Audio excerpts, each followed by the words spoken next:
기존 방송에서 제공하는 투자 정보는 투자 판단에 대한 조언입니다. 방송에서 제공하는 주식의 가치, 가격 상승 및 가격 하락에 대해서는 방송사에서 보장하지 않습니다.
안녕하십니까. 최은정입니다. 오늘 오전에 삼성전자가 1분기 잠정 실적을 발표했습니다. 역대 분기 최대 실적을 기록했는데 다만 삼성전자의 주가는 장중 52주 신저가를 다시 쓰기도 하는 등 주가에는 좀 다소 부정적인 영향을 미치는 듯 보입니다. 오늘 마감 임박 60분의 승부에서는요. 현대차증권 리서치센터의 노근창 센터장, 글로원 파트너스 이성웅 이사와 함께 삼성전자 여기에 더해서 반도체 업황 앞으로 투자 전략 어떻게 가져가면 좋을지 점검하는 시간을 갖도록 하겠습니다. 저희 서울경제TV는 유튜브 방송으로도 시청하실 수 있습니다. 들어오셔서 실시간 방송 참여를 하실 수 있는데요. 앞으로 반도체 업황이 어떻게 흘러갈 것인지 투자 전략 궁금하시죠? 궁금증 남겨주시면 반영해서 답변 드리는 시간도 갖겠습니다. 끝까지 오늘 저희와 함께해 주시기 바라겠고요. 마감 임박 60분의 승부 지금부터 시작합니다. 네, 두 분의 전문가 지금 이 자리에 나오셨습니다. 삼성전자를 비롯해서 반도체 업황 분석까지 자세히 들어보실 수 있겠습니다. 노근창 센터장님, 이성웅 이사님 인사부터 드릴게요. 안녕하세요. 네, 안녕하세요. 예, 반갑습니다. 앞서서 제가 말씀을 드렸는데요. 삼성전자 올해 1분기 역대 분기 최대 실적을 올렸습니다. 매출 77조, 영업이익 14조 1,000억 원. 잠정 실적 발표 결과가 사실 시장이 예상했던 예상치를 10% 정도 상회했다라고 분석을 하던데요. 센터장님 어떻게 보셨어요? 일단 매출액은 저희 추정치랑 유사한 77조고요. 영업이익이 보통 13조대를 봤거든요. 13조 초반. 뭐 최근 들어서는 컨센서스가 좀 올라가긴 했습니다. 네. 저희는 좀 일찍 리포팅을 해서 저희는 13조 쪽보다 조금 못 미치게 저희는 추정을 했고요. 한 10% 가까이 좀 상회하면 보통 우리가 5%만 넘어도 상당히 고실적이라고 하는데 10% 넘은 거는 어떻게 보면 시장이 삼성전자 실적을 놓쳤다 이렇게 평가하는 게 맞을 것 같습니다. 굉장히 좋았다는 말씀이시죠? 왜냐하면 매크로 이슈도 있고 되게 안 좋은 대외 환경이잖아요. 스마트폰 예를 들어서 TV 이런 쪽이 과연 지금 매크로에서 잘 팔릴까에 대한 의구심이 많은데 그럼에도 불구하고 고실적을 냈다는 거는 분명히 이제 주목할 부분이다 그렇게 보고 있습니다. 예, 잘 알겠습니다. 이사님의 의견도 좀 들어봐야겠죠. 부문별로 실적을 공개하지는 않은 건데 시장에서는 또 뭐 반도체 쪽이 선방했다라는 얘기도 있더라고요. 어떻게 보셨어요? 네, 전반적으로 반도체 쪽 같은 경우는 뭐 보수적인 투자가 이루어지면서 메모리 쪽에서 긍정적인 요인이 발생을 한 것으로 보이고요. 네. 생각보다 핸드셋 사업부 같은 경우도 실적이 긍정적으로 발생을 하면서 전반적으로 예상치보다는 양호한 실적을 발생을 하는 모습이었습니다. 반면에 최근 주가 흐름 자체는 시장 대비해서 좀 약한 측면을 저희가 알 수가 있거든요. 이후에 이제 2분기 실적 같은 경우를 비춰보면서 시장과 함께 비교를 해보면서 대응을 할 필요가 있겠습니다. 네. 그런가 하면 오늘 삼성전자의 주가가 약세를 면치 못하고 있습니다. 오늘 장중에 52주 신저가를 다시 쓰기도 했는데요. 주목할 점은 역대급 실적에도 주요 글로벌 반도체 기업 중에 누적 주가 상승률 측면에서는 우리나라가 좀 크게 뒤지고 있다는 거일 것 같습니다. 이런 격차의 배경이 어떻게 될지 센터장님께 좀 여쭤볼까요? 예, 가장 큰 거는 역시 글로벌 반도체 기업들은 어떻게 보면 공급 부족의 중심에 있는 파운드리랑 그다음에 아날로그 반도체 그리고 GPU 이 제품을 위주로 주로 만들다 보니까 엔비디아든 TSMC든 아니면 뭐 텍사스 인스트루먼트든 이런 기업들의 주가는 상당히 좋거든요.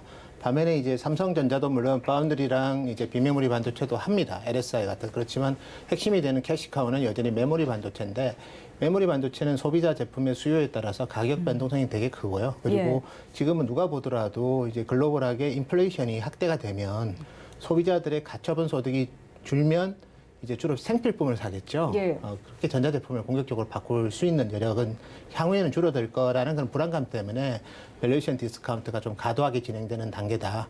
이렇게 말씀드릴 수 있을 것 같습니다. 예. 이사님은 어떻게 보셨어요?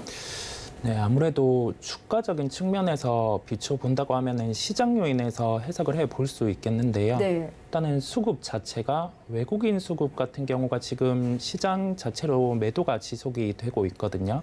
근데 IT 산업 같은 경우가 이게 시가총액 비중이 약 30%를 차지를 하는데 이게 적극적인 외국인 매수가 유입된다고 하면은 IT 쪽으로도 매수가 유입이 될 텐데 뭐 수급적으로 그렇지 못한 요인이 있다 보니까 일단은 그런 영향이 있는 것 같습니다.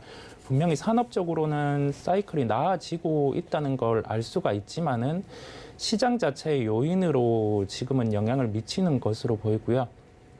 단적으로 외국인 기준에서 뭐 삼성전자라든지 개별 기업을 보는 게 아니라 우리나라 전체를 하나의 신흥국으로 다루고 그 기준에서 이제 시가총액이 높은 IT에 매수를 하냐 마냐 그러한 여부를 결정하는 측면도 있다 보니까 수급적인 영향이 이와 같이 미친 것으로 보입니다. 예. 실적이 좋았어도 주가는 미래 가치를 반영하는 것이다 보니까 이게 문제가 되는 거 아닌가라는 생각이 듭니다. 증권가에서는요, 성장성 지속에 대한 의문을 제시해서 그래서 제가 이 질문을 좀 드리고 싶은데요. 센터장님, 네. 삼성전자와 삼성 미래기술 육성재단이 미래기술에 약 500억 규모 투자를 결정했다고 합니다. 차세대 반도체, 가상화 시스템 운영체제, 세계 최고속 트랜지스터 등 이 미래 신기술을 집중적으로 육성할 방침이라고 하는데 삼성전자가 그리는 미래 사업의 밑그림은 어떨까요? 네, 금방 기자가신 그 정도 금액 가지고는 할 게 없고요. 예. 500억 가지고는 삼성이 할 거는 없습니다. 그래서 그거는 그냥 다양한 활동을 하고 있다는 거고 지금은 오히려 40조 이상의 어쨌든 40도 중반의 설비 투자를 계속하고 있고 R&D 비용도 어쨌든 상당한 15조 이상을 매년 하고 있거든요. 네. 그래서 뭐 그 정도 규모를 가지고 이제 주로 집중하고 있는 거는 결국은 이제 저희가 보통 이제 삼성의 메모리 반도체도 중요하지만 이제 특히 이제 파운드리와 관련된 그런 시스템 반도체를 어쨌든 주문 생산하는 그 사업의 그 공정 기술 개선. 두 번째는 LSI의 어떻게 보면 그 다양한 애플리케이션과 함께 또 또 어쨌든 시장 지배력 확대 이런 쪽이 지금은 또 중요하고요. 그리고 폴더블 같은 경우는 삼성이 이제 상당 부분 이제 투자를 많이 해서 네. 특히 뭐 갤럭시 집 폴드 3, 집 플립 3 뭐 특히 사용자 경험이 많이 확대되고 있는데요. 어쨌든 간에 향후에는 이제 2번 접는 폴더블 그리고 감을 수 있는 롤러블 이런 쪽으로도 투자 확대를 할 겁니다. 그리고 메모리 반도체와 비메모리 반도체를 이제는 스태킹을 잘해야 됩니다. 과거에는 이제 메모리 반도체는 메모리 반도체대로 로직 반도체는 보통 비메모리에서 저희가 로직을 주로 많이 언급을 하니까 그렇게 해서 스태킹을 새로 따로 했다면 이제는 이종의 반도체를 결합을 해서 이제 패키징하는 그런 쪽이 되게 중요한데 네. 그런 쪽에 대한 투자도 되게 많이 할 거고요. 그래서 최근에 이제 삼성이 어떻게 보면 주가 디스카운트 특히 주가가 좀 부진한 흐름을 보이는 배경에는 삼성이 메모리에서 번 엄청난 이익을 예. 파운드리랑 LSI 쪽으로 리소스를 상당히 이제 투입을 했는데 거기서 ROE가 나올 수 있냐에 대한 의심이 좀 많은 것 같아요. 대표적으로 우리가 퀄컴의 칩의 4나노 칩이 발열 이슈가 있습니다. 네. 물론 이 TSMC도 이제 4나노를 만들었을 때 이제 어느 정도 이슈가 있을지는 봐야 됩니다. 아직 TSMC가 4나노 제품을 만들지는 않았어요. 예. 애플 제품부터 이제 시작을 할 건데. 근데 어쨌든 간에 그런 제품에 대해서 삼성이 어쨌든 공정 전환을 하면서 생기는 그런 문제점들 그리고 최근에 또 5나노급으로 엔비디아라는 고객이 이제 8나노에서 5나노로 가면서 새로운 이제 EUV 노광 공정을 적용한 제품을 엔비디아가 이제 최초로 만드는데 그 제품은 또 TSMC가 받아간다는 거죠. 네. 그래서 삼성은 사실은 아까 언급드렸던 그런 500억 정도 가지고는 할 게 없고요. 네. 어떻게 보면 수십조 원을 이제 금방 말씀드렸던 파운드리랑 그다음에 LSI 대표적으로 애플리케이션 프로세서 이런 쪽 자체 설계와 양산 공정 그다음에 3D 패키징 더 나가서 모바일 같은 경우에는 이제 패널 레벨 PO 이제 우리가 보통 PLP라고 하는데요. 그래서 이제 패널 레벨 패키지 팬아웃 이런 쪽으로 집중 투자를 하고 있습니다. 그래서 그쪽에서 성과가 나온다면 최근에 주가에 좀 지나친 하락은 예. 실적이 나빠도 거기에서 성과가 나오면 저는 주가가 의미 있게 오른다고 보거든요. 근데 지금은 전사적인 리소스를 쏟은 그 부분에서 예. 결과가 좀 실망스러울 수 있겠다는 노이즈가 많다 보니까 실제로 그 이상으로 잘하고도 있는데 최근에 특히 GOS 관련해서 너무 노이즈가 많은 것 같아요. 네, 근데 네. GOS는 공정의 문제 뭐 이런 거를 떠나서 소통의 문제라고 저는 봅니다. 근데 그런 것까지도 이제 좀 폄하하다 보니까 최근에 뭐 특히 마이크론 하이닉스보다 주가 퍼포먼스가 안 좋은 거에 대해서 예. 많이 힘들어하고 불쾌하시는 분들도 있는데 분명히 잘못한 게 있어요. 그렇지만 그 잘못한 게 아주 작은 부분이고 잘하고 있는 90%가 더 중요한 건데 지금은 네. 그 잘하고 있는 90%에 대해서도 좀 폄하하는 단계다. 이렇게 저는 보고 있습니다. 반도체 쪽은 어떨까요? 반도체 쪽은 이제 크게 두 가지 관점에서 보시면 네. 메모리 쪽은 여전히 핵심 캐시카우고 영업이익의 55%를 담당하고 있습니다. 네. 그쪽은 지금 업황 따라 간다고 보시면 되고요. 지금은 일단은 단기적으로 낸드 업황이 좀 좋은 방향으로 전환을 했고 디램은 하반기에는 이제 다시 상승 전환하겠지만 뭐 내년 상반기는 좀 지켜볼 필요는 있을 것 같아요. 네. 이제 두 가지 측면에서 메모리는 그렇고 이제 비메모리를 크게 두 가지로 분류를 합니다. 설계 비즈니스는 LSI랑 그다음에 양산 비즈니스인 파운드리랑 파운드리 같은 경우는 업황이 되게 좋아요 사실. 뭐 올해 매출액이 시장 규모가 한 20% 성장할 거고 네. 그리고 삼성은 좀 초과 성장을 할 겁니다. 그리고 가동률은 대부분 공장들이 가동률이 100%고 ASP가 또 많이 오르고 있거든요. 예. 그래서 파운드리 쪽은 뭐 노이즈는 많지만 실적은 잘 나올 거예요 올해는. LSI 같은 경우에는 지금 좀 뭐 걱정도 됩니다. 물론 잘하고 있는 이미지 센서 이런 쪽은 좋지만 특히 이제 최근에 이슈가 있는 뭐 퀄컴 제품이긴 하지만 그와 유사한 공정에서 나온 엑시노스 200 이런 제품들에 대해서는 기대가 컸고 AMD랑 첫 번째 제품이라서 상당한 기대를 했는데 지금까지는 좀 만족스럽지 못한 것 같아요. 그래서 메모리는 업황 따라가고 항상 좋았고 파운드리는 업황은 좋은데 삼성이 그 이상 잘하느냐에 대해서는 특히 미래 공정에 대해서는 좀 의구심이 좀 있는 거고요. LSI는 좀 기대를 했는데 약간 좀 실망스럽다. 그렇게 좀 정리하는 게 맞을 것 같습니다. 예. 글로벌 반도체가 기업의 슈퍼 을이 있습니다. 바로 네덜란드의 ASML인데요. 이번에 삼성전자의 자매 결연을 제안했다는 소식을 전해드렸는데 이 내용이 무엇인지 좀 자세히 살펴주세요. ASML이 어쨌든 간에 전 세계 노광 장비를 예전에 여러 개 회사가 했거든요. 예. 일본의 니콘, 캐논 뭐 그런 회사들 다 없애버리고 이제 혼자 거의 독점한다고 보시면 되고요. 근데 어쨌든 삼성도 지분 투자를 했죠. 네. 근데 어쨌든 그 ASML이 이제 글로벌하게 R&D 센터가 이제 네덜란드 밖에는 한 군데밖에 없었어요. 대만, 타이난, TSMC 공장 근처에 사이언스 파크 근처에 있었고 네. 이번에 우리 어쨌든 경기도에 이제 R&D 센터를 만듭니다. ASML이. 그래서 이제 계속해서 이제 노광 공정이 됐을 때 상당히 이제 수율이나 아니면 특히 기술에 대한 이해가 떨어질 수 있기 때문에 한국의 공장을 유치해서 특히 국내사랑 협업을 한다 그런 내용으로 좀 이해를 하시면 됩니다. 예, 잘 알겠습니다. 자, 이제는 이제 주가에 대한 얘기를 좀 해봐야 될 것 같은데요.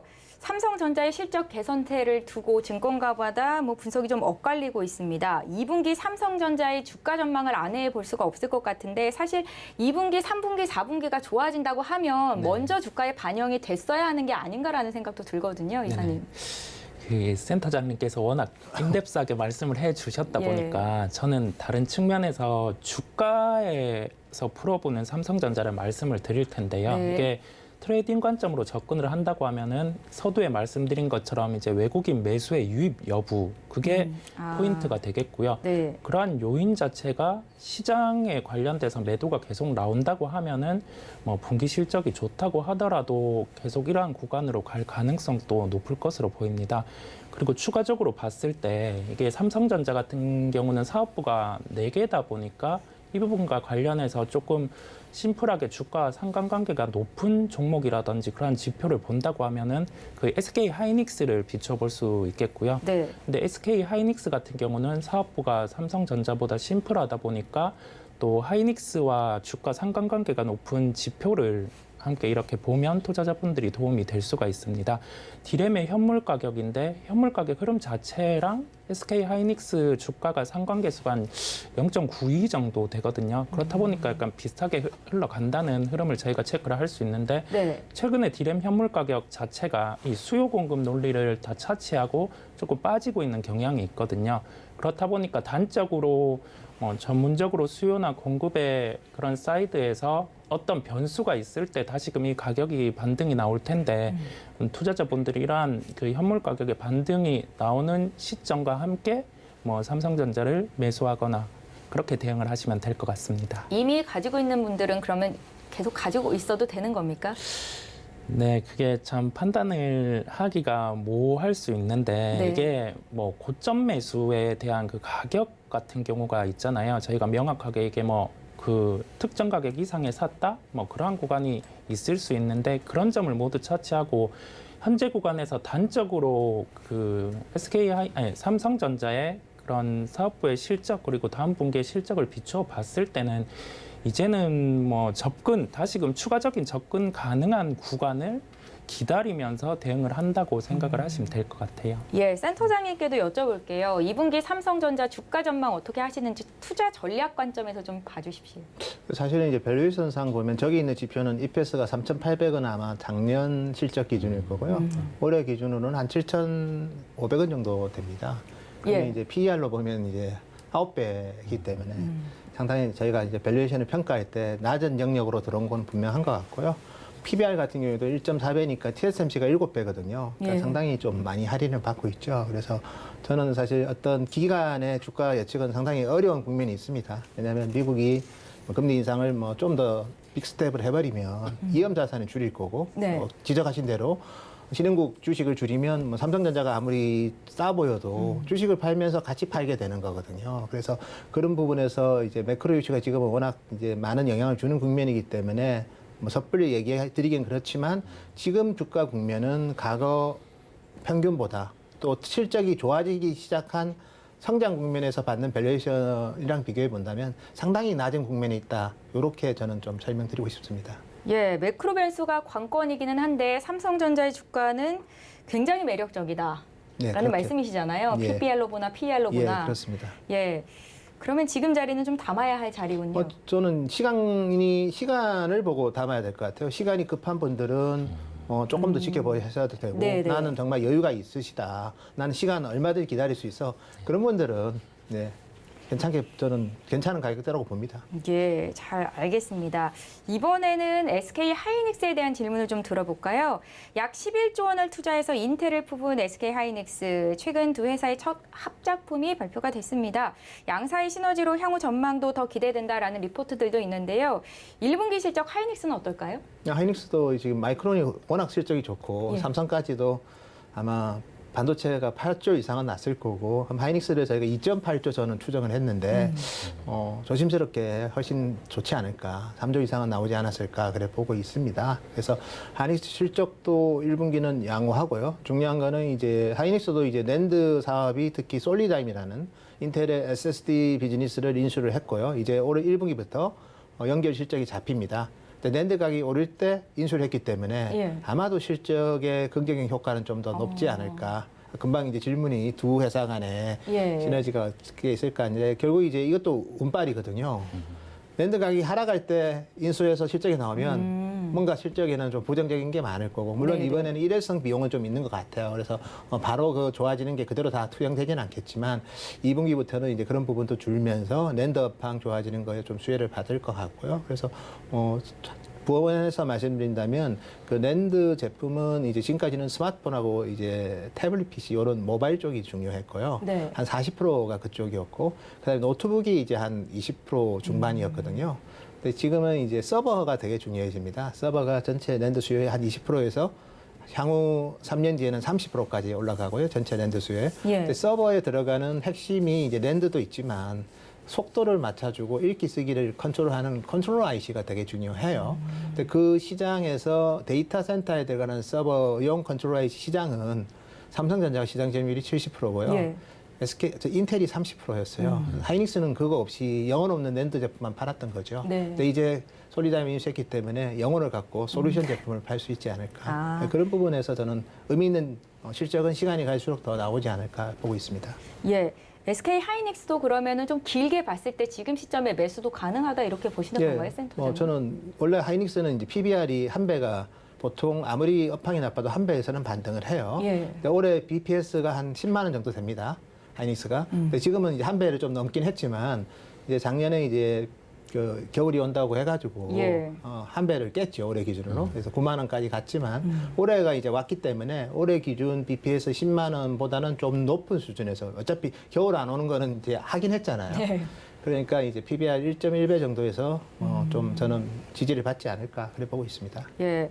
센터장님의 의견이셨고요. 이사님의 의견 좀 들어볼게요. SK 하이닉스 실적과 더불어서 앞으로의 주가 흐름 어떻게 보시는지. 네, 1분기 실적 같은 경우는 단적으로 이제 인텔의 사업부를 인수한 게 낸드 사업으로 본다고 하면 하이닉스랑 인텔 낸드 사업부가 겹치는 사업 영역이 적은 네. 부분이 있거든요. 그렇다 보니까 이제 분기가 넘어갈수록 시너지 효과는 날 수 있을 것으로 보이고요. 저희가 월별 수출 데이터를 살펴보면 반도체 수출 같은 경우는 1, 2, 3월 계속 그래도 긍정적인 모습을 저희가 볼 수가 있었거든요. 네. 그렇다 보니까 이 부분에 비추어 봤을 때 이 데이터 자체가 실적에 후행적인 측면이 있지만은 긍정적이게 나올 것으로 보여요.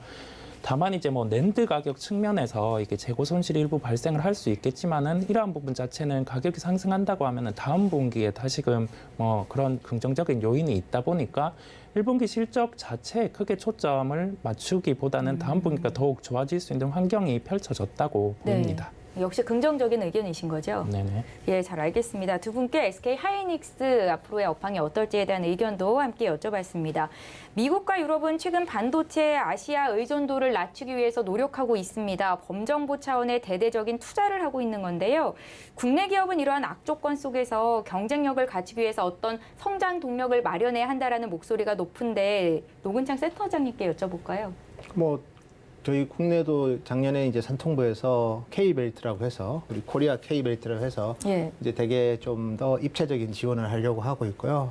저희 이번에 바뀐 정부에서도 그 부분에 대해서는 좀 더 보강시키겠다는 의지는 있는 것 같아요. 당연히 유틸리티, 전력, 용수 이런 거에 대한 협조 되게 중요할 것 같고요. 그다음에 다양한 규제 어려를 없애서 공장이 좀 조기에 빌드업 될 수 있는 혜택 주는 것 저는 되게 필요합니다. 어쨌든 그건 국내 기업들에 대한 우리나라 특히 정부 차원에서 저는 좀 협조가 많이 필요할 것 같고요. 예. 그래서 지금은 이제 기존에 이천, 청주, 평택, 하성 요렇게가 이제 우리나라 메모리 반도체 허브거든요.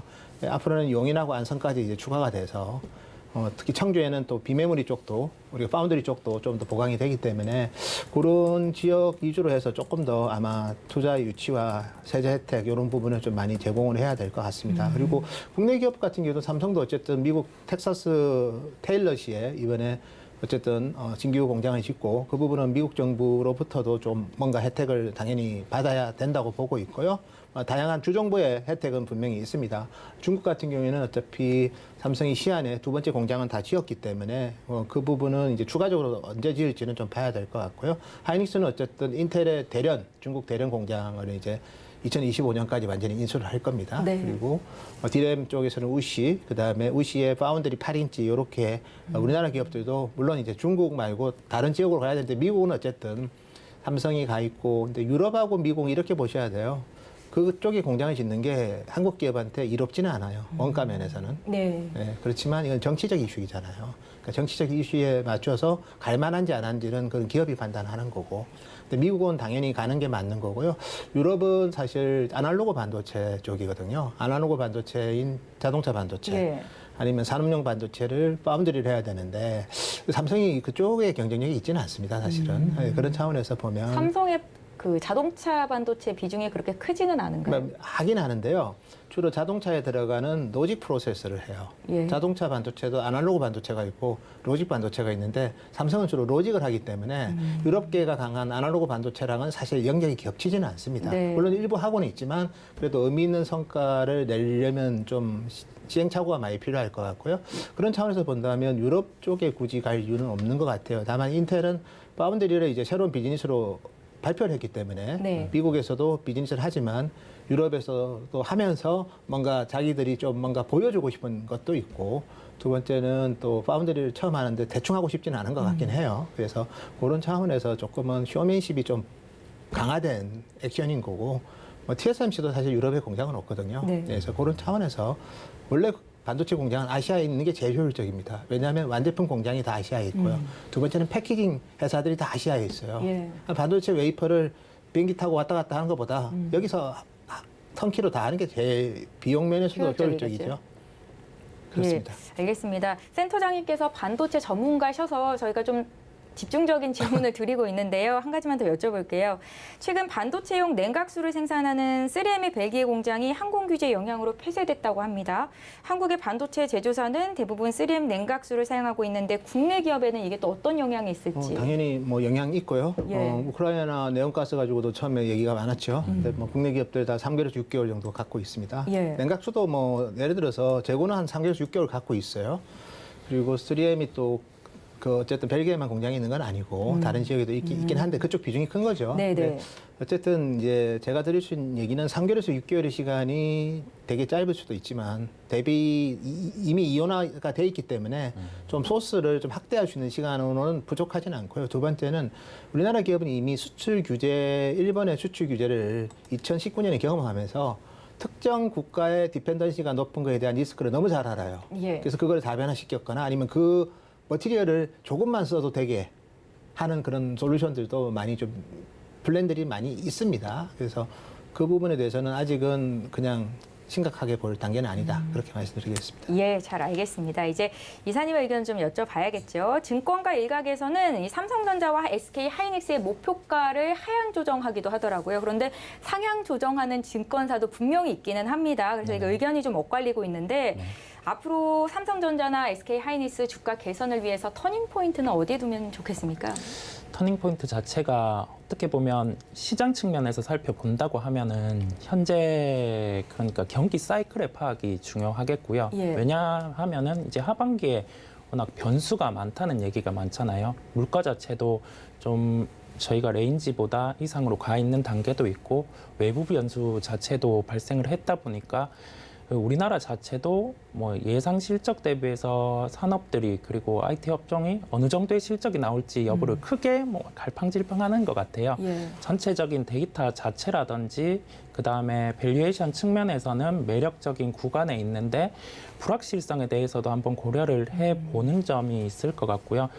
추가적으로 계속 약간 반복적인 측면이 있는데 외국인이 우리나라 시장을 바라볼 때 거기에 대한 시각이 가장 큰 포인트인 것 같습니다. 그렇다 보니까 그 외국인 측면에서 우리나라를 바라볼 때 그리고 뭐 대만이라든지 미국에 있는 그다음에 우리나라에 있는 IT 업종을 비교를 할 때 어떤 측면에서 바라보는지 그 여부를 계속 체크를 할 필요가 있겠고요. 상대적으로 그 밸류에이션 측면에서는 싼 게 명확하거든요. 그렇다 보니까 여기 수급적인 긍정적인 트리거라든지 지금 경기 사이클 상에서 좀 긍정적인 트리거가 발생한다고 하면 분명히 여기에서 주가의 레벨업이 이루어질 수 있는 구간입니다. 그렇다 보니까 이 두 가지 포인트에서 변수가 있는지 긍정적으로 나타나는지 그 점을 체크할 필요가 있겠습니다. 예, 센터장님의 의견도 여쭤봐야겠죠. 주가가 개선을 위해서는 터닝 포인트를 어디에 둬야 하는 건지. 예, 너무 오랫동안 좀 주가 흐름이 안 좋아서 예. 좀 어쨌든 뭐 다양한 거를 찾긴 해야 되는데 결국은 이제 매크로 이슈 둔화가 좀 필요할 것 같고요. 지금 이런 것 같아요. 매크로는 투자 센티멘트인 거고요. 두 번째 이제 EPS는 산업이라고 보셔야 되고요. 우리나라 기업은 산업을 대표하는 기업이기 때문에 그다음에 밸류에이션 멀티플은 이제 기업이 해줘야 됩니다. 주주하는 정책이든 뭐든. 그런 차원에서 보면 지금 투자 센티멘트 바뀌는 게 제일 중요한 것 같아요. 그래서 매크로 이슈가 지금보다는 좀 완화되는 게 필요할 것 같습니다. 그게 되면 뭐 꼭 삼성전자 아니더라도 네. 많은 기업들 주가가 오를 거라고 저는 봅니다. 그래서 그게 이제 중요할 것 같고요. 터닝 포인트는 오히려 가까운 데서 찾아야 될 것 같아요. 우리가 알고 있는 다양한 매크로 이슈들이 하나씩 완화되는 거. 뭐 가깝게는 뭐 중국의 락다운부터 빨리 해소가 돼야 될 것 같고요. 조금은 중기적으로는 전쟁이 좀 빨리 끝나야 될 것 같고요. 예, 우리가 뭐 어떻게 할 수 있는 이슈들이 아니네요. 네, 그렇지만 예. 연말까지 계속 갈 거라고 보기는 좀 힘든 이슈들이긴 하죠. 네. 락다운 같은 경우는 특히 제로 코로나를 고집을 하더라도 뭐 계속 걸리다 보면 못할 거 아니에요.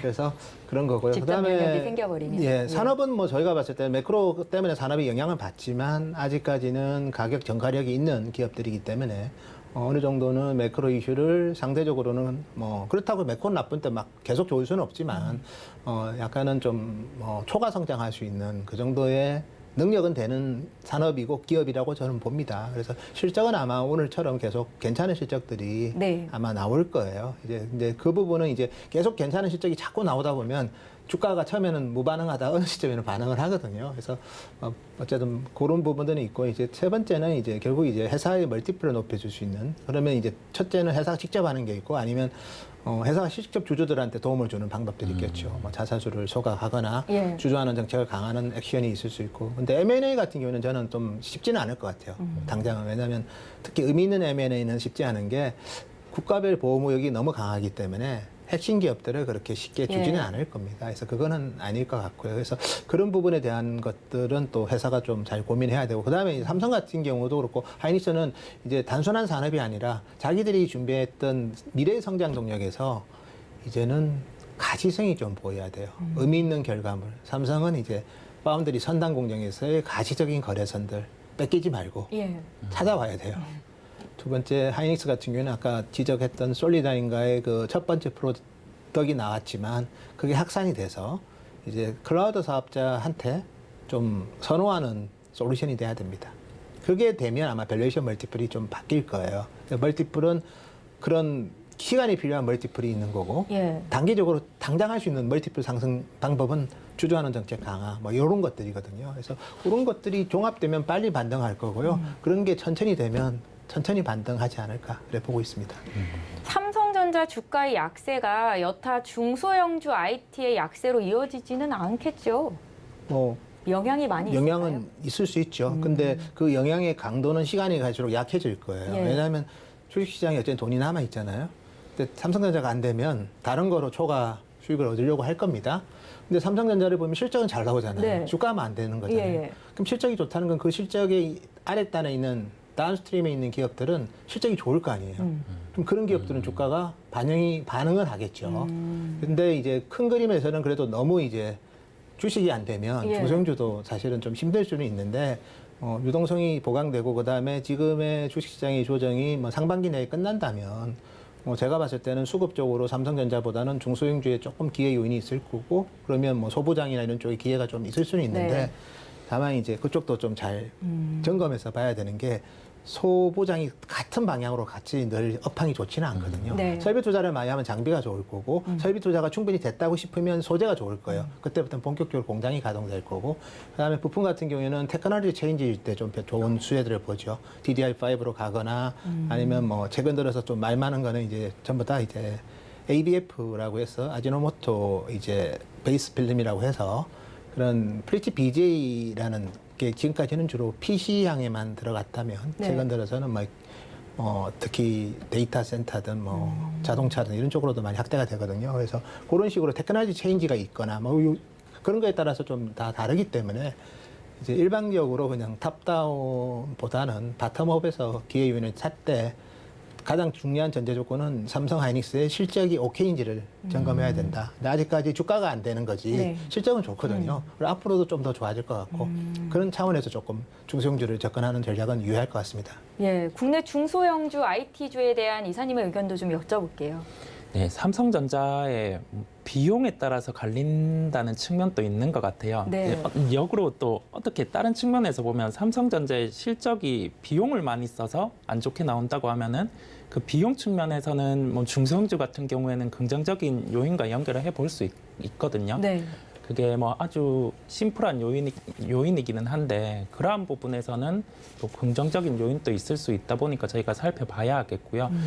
다만 이게 전자라든지 SK 하이닉스 같은 경우가 전체적으로 그 실적의 긍정 요인이 발생을 해야 중소형주한테도 좋은 경향이 있거든요. 논외로 뭐 해외로 특정해서 나가는 기업이 있다고 하면은 그런 주가가 달라질 수 있겠지만은 그 전체적인 업황 사이클에 따라서 주가가 많이 움직이는 경향이 있다 보니까 네. 그 측면에서 이제 전체적인 연결고리를 놓고 삼성전자와 SK 하이닉스 그와 연결된 중소형주도 그렇게 바라봐야 할 것으로 보입니다. 예. 삼성전자의 1분기 잠정 실적 발표 이후로 반도체 업황이 2분기 이후로 어떻게 흘러갈지에 대해서 전문가와 함께 투자 의견 여쭤봤습니다. 예, 노근창 센터장님과는 여기서 인사를 드려야 될 것 같은데요. 오늘 말씀 잘 들었습니다. 감사합니다.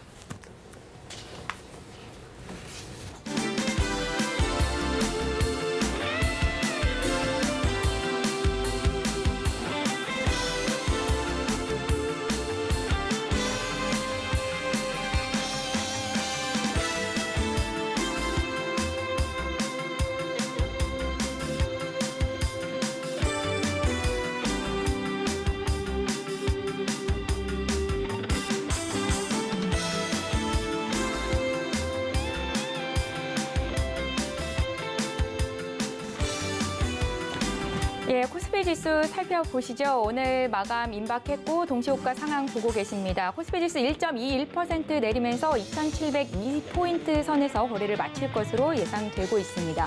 일중 흐름 보실까요? 예, 오늘 코스피 지수는 미국 증시 약세 마감 소식에 하락으로 출발이 했고요. 시간이 흐를수록 낙폭을 더 키웠습니다. 장중에는 2,700선이 붕괴가 되기도 했었는데요. 2,700선 초반에서 거래를 마칠 것으로 예상되고 있습니다. 코스닥 지수 보시죠. 코스닥도 1.52% 하락한 928.83포인트 선에서 거래를 마칠 것으로 보입니다.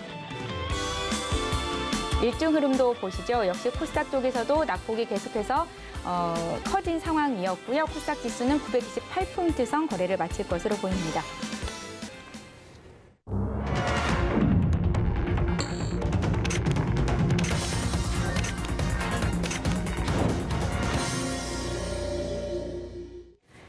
예, 이성웅 이사님과는 함께 오늘 장 어떻게 보셨는지 앞으로의 투자 전략에 대해서 조금 더 구체적으로 알아보는 시간을 갖겠습니다. 삼성전자 실적 발표 얘기는 앞서서도 길게 했었고요. 오늘 시장 분위기 어땠습니까, 이사님? 네, 미국 시장에 먼저 우리나라 시장을 비춰봐야 할 것 같아요. 예. 미국 시장이 어제 대차대조표 축소에 대해서 또 한 번 더 언급을 하고 추가적으로 이제 금리 인상에 대한 코멘트까지 연결해서 이야기를 했거든요. 이게 대차대조표 축소를 언급하는데 이게 2017년에서 19년 그러한 축소보다 레인지가 더 크게 설정이 되었거든요. 근데 딱 시장 예상치에 부합하는 그 정도 수준으로 발표를 하긴 했어요. 근데 시장의 반응 자체가 중요한데 미국 시장에서 기술주들의 하락이 나왔습니다. 네. 이게 이틀 전으로 거슬러 가면은 그 앨런 머스크가 트위터에 투자를 한다고 해서 기술주가 반등이 나왔다가 이틀 연속으로 하락을 한 모습이거든요. 이게 세부적으로 살펴봤을 때 그 대형 IT주들의 조정이 컸어요. 경기와 민감하게 연결되는 그 기업들의 주가가 안 좋았거든요. 예. 그렇다 보니까 우리나라와 연결을 해봤을 때 예측을 해볼 수 있는 게 대형 IT들이 안 좋겠구나라고 예측을 해볼 수 있었었고요. 비록 삼성전자의 1분기 실적이 좋았지만은 수급적인 요소로 인해서 SK 하이닉스와 삼성전자의 주가는 좋지 못한 흐름으로 마감을 하는 모습이었습니다. 네. 그렇다 보니까 이게 코스피 지수도 좀 지지부진했고요. 그다음에 코스닥 지수도 연결을 해보자면 지금 뚜렷하게 그 수급이 유입되는 업종도 부재하고 그 2분기 실적에 비추어 봤을 때 좋아질 수 있는 업종은 있지만은 이게 시가총액 비중이 큰 기업들이 아니거든요. 예. 네, 그렇다 보니까 그 대형주 중심으로 코스닥도 약세가 나타나는 걸 저희가 확인을 해볼 수 있었습니다. 그렇다 보니까 상대적으로 지수가 약하게 마감을 하는 모습이었고요. 이제 미국 시장 자체도 중요한 구간까지 왔어요. 레벨에서 이제는 반등이 나와야 하는데 여기에서 만약에 나스닥이 한 2%대 정도로 추가 하락이 나온다고 하면은 우리나라는 조금 더 약해질 수 있는 구간에 와 있거든요. 네. 그렇다 보니까 오늘 미국 시장의 흐름 안에서 특히 나스닥 지수 중심의 반등이 나타나는지 여부를 중요하게 봐야 할 것으로 보이고요. 이 국면에서 봤을 때 첫 번째로는 대형 IT주, 그다음에 대형주들은 급하게 매매를 안 하는 게 나은 구간으로 보이고 두 번째로 여기에서 매매를 해야 한다고 하면은 이제 뭐 정책과 관련된 그러한 실적과 연결되는 업종 안에서 그거를 찾아서 매매를 하는 게 낫다는 결론이겠습니다. 1분기 어닝 시즌에 돌입이 될 거잖아요. 네네. 어닝 서프라이즈를 기대할 수 있는 업종이나 기업 쪽으로 봐야 될 것 같은 생각이 드는데 어느 쪽일까요? 그 어닝이 좋아지는 업종 같은 경우는 저희가 첫 번째로 수요가 많이 좋아지는 그러한 업종이 이게 어닝이 좋아지는 경향이 있고요. 네, 근데 말씀하신 이- 정책 관련 수혜주도 그쪽이겠군요. 예, 정책 관련 조금 다른 부분이 아, 있는데, 그런가요? 네네. 예, 수요가 좋아지는 부분과 그다음에 공급이 이제 적어지는 요소겠죠. 그렇다고 하면은 제품 가격이 상승을 할 수 있고 판매량이 늘다 보니까 이게 실적과 연결되는 긍정적인 요인이 있거든요.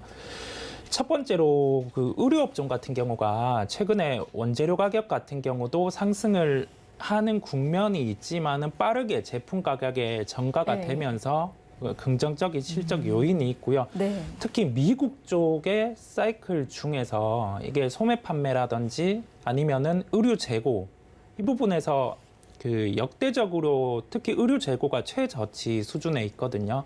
그렇다 보니까 이러한 부분에 그 재고 판매가 원활하게 이루어졌다는 걸 저희가 확인을 할 수 있어요. 네, 그렇다 네. 보니 미국 쪽에 그 사업을 영위하는 우리나라 의류업체 같은 경우는 실적이 긍정적일 수 있겠고요. 예를 들면 뭐 한세시력 같은 경우가 실적이 긍정적일 수 있겠습니다. 네. 그 비슷한 급부로 비교를 해 보자면 그 의료업종 안에서도 또 다른 실적을 보일 수 있는 기업도 있을 거잖아요. 이게 중국 쪽 같은 경우는 지금 락다운이 이루어지고 있다 보니까 중국 쪽에 판매 비중이 있는 의료업체 같은 경우는 주가가 상대적으로 좀 많이 차별화가 되고 있을 거예요. 예. 네, FNF 같은 경우가 지금 그러한 경향이 있는데 저희가 여기에서 생각을 해볼 건 의료업종 자체가 지금 긍정적이잖아요. 그 수요적인 측면에서도 긍정적이고 공급적인 측면에서도 긍정적인 요인이 있다 보니 근데 이게 일회성인지 이거를 확인해 봤을 때 지표가 이미 긍정적으로 돌아선 상황이다 보니까 중국의 락다운이 해제될 수 있는 국면에서는 의료업종 중에서 FNF를 편입을 하는 것도 하나의 전략이겠습니다. 그런데 중국은 또 갑자기 어떤 정책들을 막 내놓으니까 네네. 이게 뭐 쉽게 접근하기는 참 쉽지는 않겠다라는 생각도 드는데 어쨌거나 네. 탑픽으로는 한세실업을 주셨고 FNF 쪽도 관심 가져보면 좋겠다라는 말씀이셨습니다. 뭐 PCB, 리오프닝, 은행 등 이 리오프닝 관련해서 1분기 주도했다 해도 과언이 아닌데 2분기에 라이징 업종은 어느 쪽으로 보세요? 네, 변수가 있다 보니까 일단은 인플레이션 측면에서 그런 지표의 변화가 많을 것으로 보여요. 네. 이 국면에서 원래는 그 1분기가 지나고 나면은 2분기의 실적이 어느 정도 유추가 가능한 업종들이 많았거든요. 근데 지금 국면에서는 워낙 외부 변수를 통해서 원자재 가격의 상승도 많이 나타났고, 그다음에 이러한 원자재 가격 상승이 언제까지 지속될지도 불확실하고, 그다음에 그 금리 인상기 같은 경우는 기업의 비용 같은 경우가 조금 더 증가하는 요인이 있거든요. 그 증가의 요인이라는 게 미국의 금리 인상에 따라서 우리나라의 금리 인상도 연결해서 나타날 가능성이 매우 높기 때문에 그 비용의 그런 사이즈가 더 증가하게 되는 측면이 있죠. 그렇다 보니까 이 부분에서 좀 비용의 변수의 가능성이 높을 것으로 보이고요. 여기에서 조금 더 감내할 수 있는 기업이 뭔지 생각을 해보면 네. 그 개별적인 종목들의 강세 가능성이 높아요. 그런 인플레이션을 빠르게 제품에 전가할 수 있는 기업이라든지, 그다음에 현금 비중이 높은 기업, 그런 기업들 중심으로 찾아볼 필요가 있겠고요. 근데 우리나라 같은 경우는 또 정부 정책이라든지 그 측면이 영향을 많이 미치는 신정부의 첫 번째 시즌이다 보니까 네. 정부 정책과 그 친환경과 관련된 그러한 업종들을 주목을 해봐야 할 것으로 보여요. 저번에 정부와 이번 정부의 차이를 가지고 있는 친환경 안에서 대표적인 게 원전 업종이거든요. 원전 업종에 대해서 주목을 하셔야 할 것 같고, 그렇다 보니까 이 원전 업종 안에서도 봤을 때 그 원전이 지으면은 대형 원전 같은 경우는 설계부터 해서 전체적으로 지어지는 게 10년이 넘게 걸리거든요. 네. 그렇다 보니까 이게 그 우리나라 정부로 치자면은 정권이 또 한번 바뀔 수 있는 요인이 존재하기는 해요. 그러면 근데 또 원전 관련주가 어떻게 될지 모르는 거죠. 그죠. 예. 예, 그렇다고 생각을 할 수 있는데 우리나라에서 지금 노후 원전 같은 경우가 있다 보니까 이게 탈원전 이후에 다시금 원전에 대한 사업을 이제 추진을 할 때 첫 번째로 노후 원전의 연장부터 추진을 하거든요. 이게 통상 50년에서 60년 정도 된 원전 같은 경우가 그 노후 원전이라고 일컬어지는데, 이게 그 설비 예방 설비를 통해서 10년의 연장을 할 수가 있어요. 네. 그렇다 보니까 저희가 첫 번째로 그 정부의 정책에서 노후 원전의 그런 설비 개선 그 측면이 먼저 있을 텐데, 거기와 관련된 그 노후 원전의 설비를 하는 업체가 한정 KPS예요. 네. 그렇다 보니까 저희가 첫 번째로는 한정 KPS가 가장 가깝게 원전에서 수혜를 볼 수 있는 하나의 기업이라고 할 수가 있겠고요. 한정 KPS는 금리 인상기에 현금 비중도 높은가요? 이게 통상 그 금리 인상에 대해서 현금 그러한 부분에서 많이 영향을 받기보다는 예. 이게 그 작년 같은 경우가 원전 같은 경우에 유지보수 같은 경우가 거의 없었거든요. 거의 없다고 보면 되다 보니 뭐 화력발전이라든지 그러한 부분에서 유지보수의 실적이 발생하기는 했어요. 올해 실적에 대한 기대감 자체도 처음에는 이제 원전에 대한 부분은 제외하고 지금 컨센이 맞춰져 있거든요. 네. 그렇다 보니 현재 주가 같은 경우는 크게 원전에 대한 유지보수의 기대감이 일부 반영돼 있는 구간입니다. 통상 이게 유지보수를 하더라도 그 하나의 원전에서 한 7년 정도의 주기를 두고 한 300억 이상의 자금이 투여가 되거든요. 네. 그렇다 보니까 그 새로운 정부가 들어서고 여기에서 이제 유지보수가 늘수록 실적이 좋아질 수 있는 거죠. 그 점을 주목을 하시면 될 것으로 보입니다.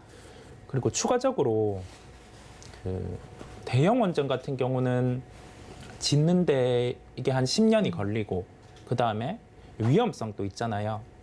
그 바다 옆에 꼭 지어야 하고 예. 예, 그런 요인이 있는데, 그 새롭게 이제 소형 모듈 원전이라고 해서 그 소형 모듈 원전 같은 경우는 그 압력 용기 안에 원전의 구성물이 구성이 되어 있어요. 그렇다 보니까 그 만약에 이게 정전이라든지 외부의 충격이라든지 그런 요인이 발생하면은 자체적으로 용기 안에서 마무리가 되거든요. 그 부분의 유출이라든지 그러한 점이 확률이 거의 0.001%보다 더 낮은 네. 네, 그런 부분이 있다 보니까 그 유럽이라든지 미국에서 그 저탄소에 대해서 정책을 추진할 때 소형 모듈 원전을 초점을 맞춰서 하고 있는 상황이고요.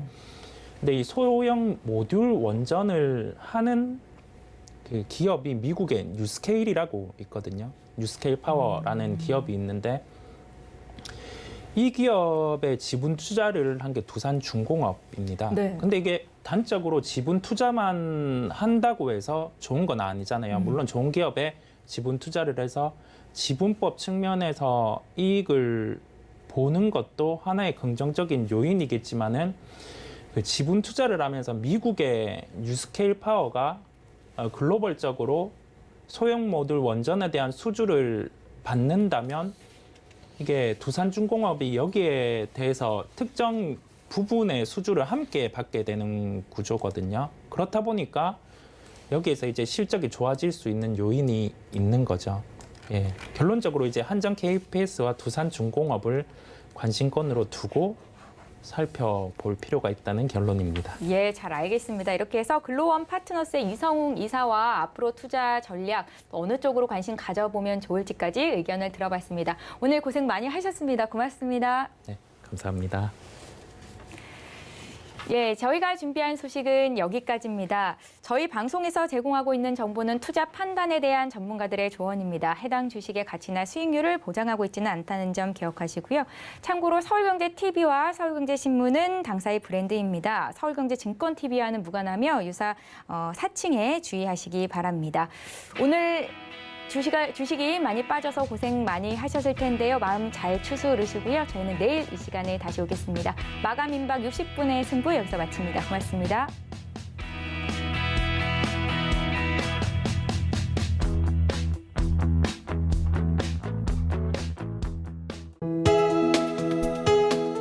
본 방송에서 제공하는 투자 정보는 투자 판단에 대한 조언입니다. 방송에서 제공하는 주식의 가치, 가격 상승 및 가격 하락에 대해서는 방송사에서 보장하지 않습니다.